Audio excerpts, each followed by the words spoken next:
आप सभी का स्वागत है। अभी जो मैं आप सभी को बताने वाला हूं, इसको आप सभी को ध्यान से समझना है। यह काउंसलिंग का बैकबोन है। इसको समझे बिना ना तो आप काउंसलिंग कर सकते हैं और ना ही एडमिशन। समझे, कई बार क्या होता है कि बिना समझे स्टूडेंट्स काउंसलिंग शुरू कर देते हैं। मैं आप सभी को बता दूं, देखो अगर आपका रैंक अच्छा है तो एडमिशन तो होगा ही, लेकिन इंपॉर्टेंट यह है कि समझकर करना, ताकि आपके रैंक पे, आपके रैंक के अकॉर्डिंग आपको डिजर्विंग कॉलेज मिले, बेस्ट कॉलेज। ये इंपॉर्टेंट है। तो इसको आप सभी समझे, मैं क्वेश्चंस के फॉर्म में आपको समझा रहा हूं। शुरू करते हैं। और हाँ, आप सभी चैनल को जरूर सब्सक्राइब कर लें और लास्ट में देखिएगा, आप सभी के लिए कुछ बताने वाला हूं।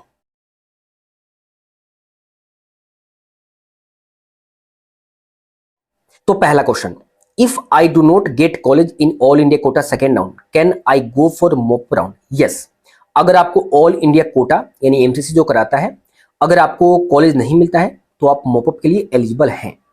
रजिस्टर्ड अगेन, नो, आपको रजिस्ट्रेशन करने की जरूरत नहीं है। देखो मैं आप सभी को बता दूं, अगर आप सभी ने किसी भी एक राउंड में, चाहे फर्स्ट हो या सेकेंड, आपने रजिस्ट्रेशन कर दिया है और आपको कॉलेज नहीं अलॉट हुआ है, तो आपको चाहे सेकेंड राउंड हो या मॉपअप हो, आपको दोबारा रजिस्ट्रेशन नहीं करना है। Second question, will there be an upgrade option in all India quota second round? No, second round में अपग्रेड का ऑप्शन नहीं मिलता है। अपग्रेड का ऑप्शन सिर्फ और सिर्फ all India quota first round में दिया जाता है, ताकि अपग्रेड सेकेंड राउंड में हो सके। ठीक है, सेकेंड राउंड में अपग्रेड का ऑप्शन नहीं मिलता है क्योंकि मॉपअप में आपको यह परमिशन नहीं मिलता है। तो याद रहे, अपग्रेड सिर्फ फर्स्ट राउंड में ही मिलेगा। Third question, is it compulsory to registered for both state और ऑल इंडिया कोटा? नहीं, कंपल्सरी नहीं है। आप चाहो तो सिर्फ एक स्टेट का ही रजिस्ट्रेशन करो, या सिर्फ और सिर्फ ऑल इंडिया कोटा का करो, या मन करे तो दोनों कर लो, ये कोई कंपल्सरी नहीं है। Fourth question, if I take admission in college from state quota second round, then will I able to participate in all India quota mop round और not? Yes, you are. But मैं आप सभी को बता दूं कि इस तरीके से काउंसलिंग का शेड्यूल बनाया जाता है कि ये जो क्वेश्चन है ना, ये क्वेश्चन राइज करने का मौका ही नहीं दी। इस बार अगर आप पार्टिसिपेट किए होंगे तो आपको पता चल गया होगा कि बहुत समझदार स्टेट वाले भी हो गए और एमसीसी भी हो गए। पहले ये आपको मिल जाता था, लेकिन अब नहीं मिलता। ठीक है, कोई दिक्कत? तो ये चीज है। तो क्या होता है कि पहले मॉपअप हो जाता है, उसके बाद स्टेट सेकेंड होगा। ये इस तरीके से शेड्यूल चेंज भी होता है। ठीक है, तो ये आप सभी अगर आपको मौका मिलता है तो आप करो पार्टिसिपेट। चलो, if I take admission in all India quota second round, am I eligible for further next round? नहीं, अगर आप all India quota second round में एक बार एडमिशन ले लेते हैं तो वो रिजाइन करने का मौका नहीं मिलता। एकदम स्ट्रिक्ट एमसीसी का रूल है। ठीक है, आपको फर्दर किसी भी राउंड में, चाहे स्टेट हो या ऑल इंडिया कोटा मॉपअप, आपको पार्टिसिपेट नहीं करने दिया जाएगा। Can I participate in second round without submitting fresh choice fill? नहीं, आपको ऑल इंडिया कोटा का सेकेंड राउंड में फ्रेश चॉइस फिल करना ही पड़ेगा। देखो, all India quota first round में फ्रेश चॉइस करना पड़ेगा, सेकेंड राउंड में फ्रेश चॉइस फिल करना होगा और मॉपअप राउंड में भी फ्रेश चॉइस फिल करना होगा, चाहे कोई भी कंडीशन हो। ठीक है, याद रहे। चलो next 7, if I take admission in college in second round of state quota, then can I take part in mop up round of all India quota? हाँ, अगर मैंने ये क्वेश्चंस का जवाब मैंने दिया ना आपको, ठीक है, इस क्वेश्चन, ठीक है, अगर आप एडमिशन लेते हैं तो ये पॉसिबल है, बट शेड्यूल ऐसा बनाया जाता है। ठीक है, ये स्टेट और एमसीसी इस तरीके से बनाते हैं कि ये आपको मौका मिलेगा ही नहीं। ठीक है, ये चीज ध्यान से। कुछ स्टेट्स का रूल्स भी होते हैं, मैं बताऊं, कुछ स्टेट्स का रूल्स भी होता है कि एडमिशन के बाद वो रिजाइन का परमिशन देते ही नहीं है। तो परमिशन नहीं देंगे आप फिर तो मॉपअप में पार्टिसिपेट ही नहीं कर सकते। ठीक है, रूल्स थोड़ा सा मैं आपको बताऊंगा, अलग अलग स्टेट के मैं बताऊंगा। ठीक है, 8, can I resign the seat after taking admission in all India quota second round? No, all India quota second round में एक बार एडमिशन के बाद आप रिजाइन नहीं कर सकते। और हाँ, हो सकता है कि अगर एडमिशन के बाद अगर एमसीसी एक नोटिस जारी करके आपको बताता है कि रिजाइन 2-4 दिन टाइम दिया जाता है, कर दो, तो वो बात अलग है। लेकिन नहीं, रूल्स के अकॉर्डिंग जो प्रोस्पेक्टस में आता है लिखा हुआ होता है कि नहीं, आप रिजाइन नहीं कर सकते।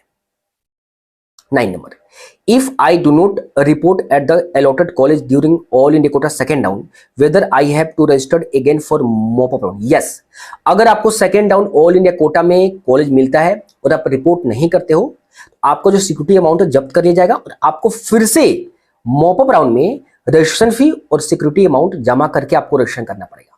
ये क्वेश्चन देखो, और एक और क्वेश्चन यहां मैंने आप सभी को बताया था ना, ये वाला क्वेश्चन, ठीक है, ये वाला देखो।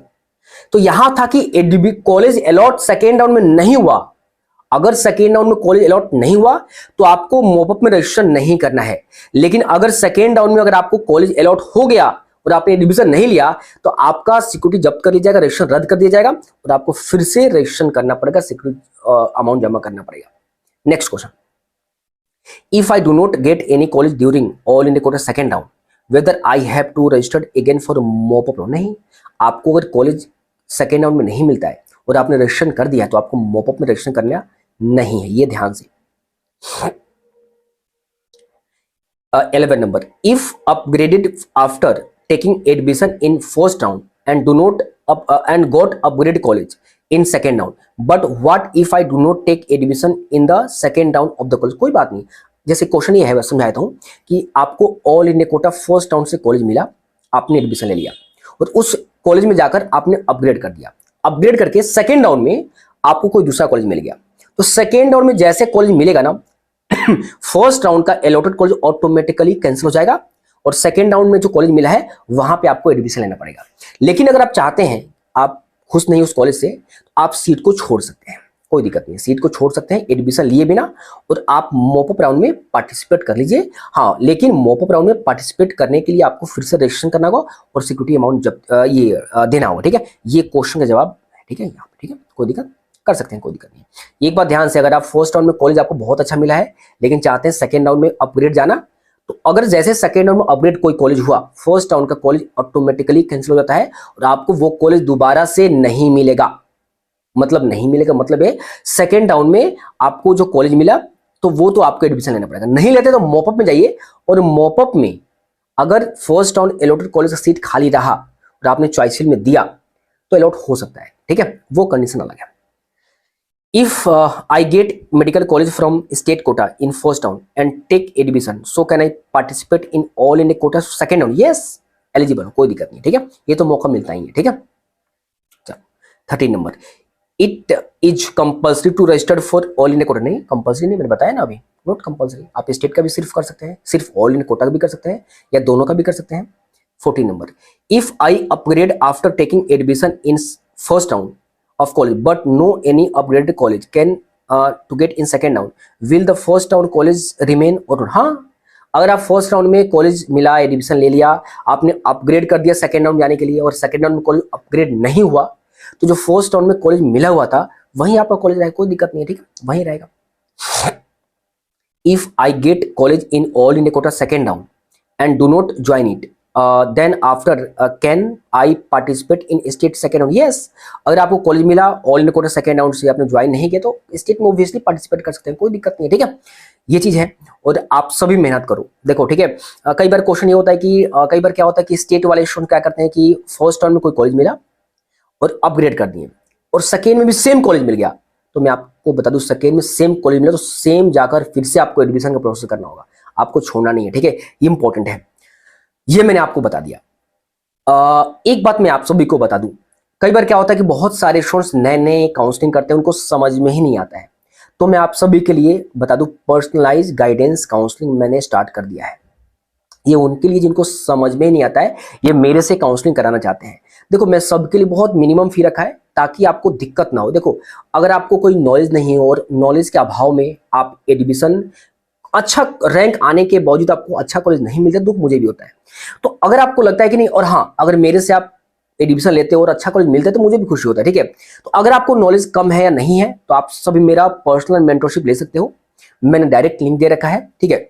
गवर्नमेंट के लिए मैंने चार्ज रखा है 199, ठीक है, क्योंकि देखो इंडिविजुअल काउंसलिंग करना होता है, बहुत समय लगता है, ठीक है। ऐसा तो है नहीं कि लाइव क्लास में आए लेक्चर दिए, एक साथ 50,000 स्टूडेंट पढ़े और गए, नहीं, आपको पर्सनल बात करना होता है व्हाट्सएप पे और बहुत सारे चॉइस फिलिंग, तो थोड़ा सा समय जाता है। इसलिए मैंने मिनिमम फी पूरे इंडिया में, मैं आप सभी को बताऊं, सबसे मिनिमम पूरे इंडिया में जो भी है सबसे मिनिमम मैंने रखा है, ठीक है, मैंने ही रखा है, ठीक है।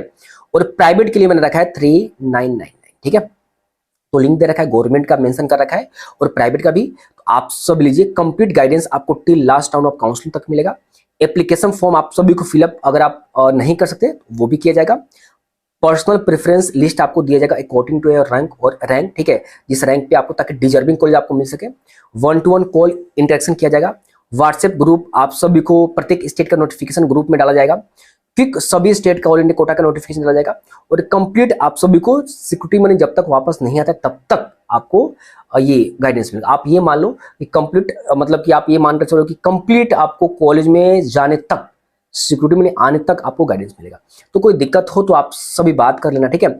बाकी मैंने डिटेल में समझा दिया, और शायद ही आपको इतना पहले कभी आपने, पहले पिछले साल मैंने हालांकि वीडियो बनाया था, समझाया था, और इस बार मैंने बनाया ताकि आपको डाउट क्लियर है। मैं हर एक छोटी छोटी वीडियो बनाकर, छोटी छोटी वीडियो बनाकर मैं आपको समझाऊंगा ताकि आपको दिक्कत ना हो। मैं मानता हूं कि आपका अगर अच्छा रैंक आ रहा है ना, तो उसके अकॉर्डिंग डिजर्विंग कॉलेज आपको मिलना चाहिए, और नहीं मिले तो फिर तो समझ रहे हो ना। तो बस वो चीज समझते चलो, बस जो मैं बता रहा हूं उसको समझते चलो, और उस चीज को समझकर नोट करो, इंप्लीमेंट करना, ठीक है।